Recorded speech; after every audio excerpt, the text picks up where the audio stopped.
There's a football game on tonight, folks. It's the Hall of Fame game, and it is on ESPN and ABC, and it kicks off at 8 p.m. And we are so honored on the show right now to have the man whose voice is going to be calling it. He's one of the best in the business. In fact, he's one of our favorites in the world. Let's welcome in Joe Buck. Early morning here on Thursday. What's up, Joe? Man.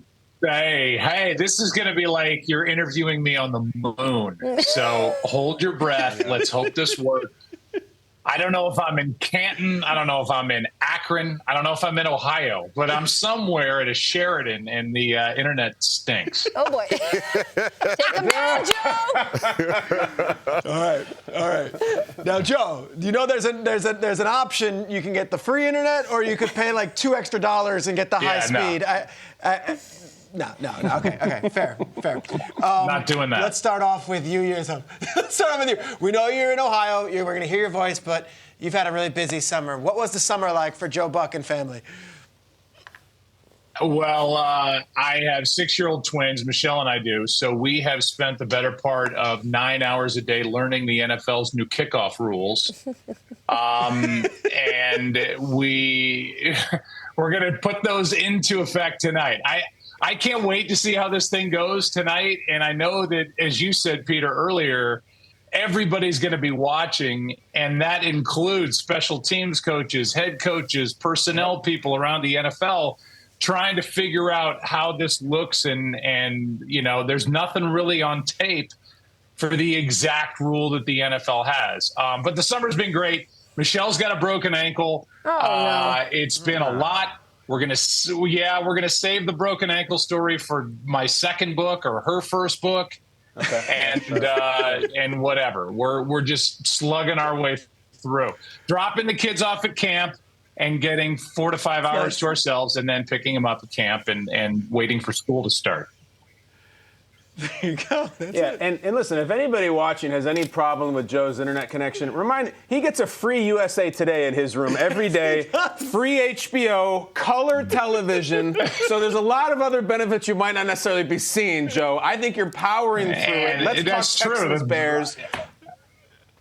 Yes. Go ahead. No, I was just going to say that the bed vibrates. This is awful. This sucks. There's a heart-shaped hot tub.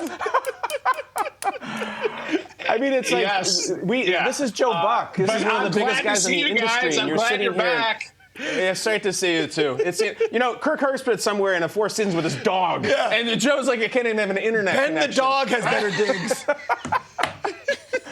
Joe, talk Texans Bears. It's exciting. Right. It is. I mean, and I'm sorry again for the internet. The Bears hope to be what the Texans were last year. To win, get in the playoffs, have a rookie quarterback, dazzle the league. I think we were there when the Texans season ended in that game against the Baltimore Ravens, but everybody was waiting to see, C.J. Stroud come back to earth. He just kept getting better. And he's got all the intangibles. He is a phenomenal young man, and he can play. And that team is loaded. And the Bears, I mean, Caleb Williams steps into a fantastic situation with the amount of skilled players they have. I think an improving offensive line, a good defense. It's all set up. We talked to Caleb yesterday. He just could not be a more mature young man. I think sky's the limit for this guy, and for the Bears. This is ground zero. They're going to go up from here. But it's an interesting matchup, and they're going to play, I think, week 2 of the regular season when it counts. So it'll be a good barometer of where these two teams are early in the year. Cool. Yeah, and Joe, let's fast forward to the regular season. In about 3 weeks, there's a great matchup right out of the gate, week 1. You'll be calling Jets at Niners. Do you think the 49ers are still the king of the NFC? Yeah, I do. I mean, I've been picking them the last 3 or 4 years, and they've been, excruciatingly close to winning the whole thing. As we know, they're loaded too, and they've got the head coach, and they've got all the skill that you could ever want on a roster in 2024. I think that their next biggest rival to be that team in the NFC is the team that they beat in the champ game. That team right there, Detroit. And we're actually going to have that game on Monday Night Football late in the year, San Francisco and Detroit, a rematch of that championship game. But to me, those are the top two teams in the NFC. But you know, we're all smart enough to know that you're one injury away, or you're one player not living up to expectation away from, you know, a team not being what we thought they would be as we sit here in July and August. Joe, you speak the truth. I just want to say, I want you to apologize for nothing when it comes to your hotel Wi-Fi. Anyone else with this situation, we would be dumping out of this segment so fast, but we value what you have to say, so we will continue to cover you with as much video as possible because we want to hear your voice opine about this stuff. Speaking of injury and how it can derail a team's season, in that game that you have first, week one, is the return of Aaron Rodgers from his injury. What are your thoughts on his age, his demeanor in training camp, coming back from an injury like this? Everything you're seeing from Rodgers right now.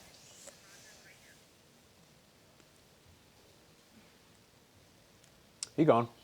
No. I just told him to apologize for nothing.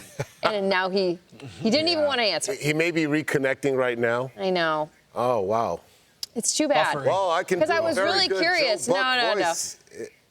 I know I was really curious because the fact that I actually picked that game as my first week game to watch, that Jets 49ers game. But the fact that I actually like the fact that he's paying credence to the NFC, because last year we were, and rightfully so, we were all hyped up about the AFC and the quarterbacks coming and whatnot. But the fact that he's looking at the 49ers and the Lions, and he knows, I know they know their schedule well, but he knows the fact that later in the season, Peter, he's going to have Lions, Niners, and they have that circled, is an awesome telltale sign of not only the schedule that Monday Night Football has, but the fact that the Lions are here to stay.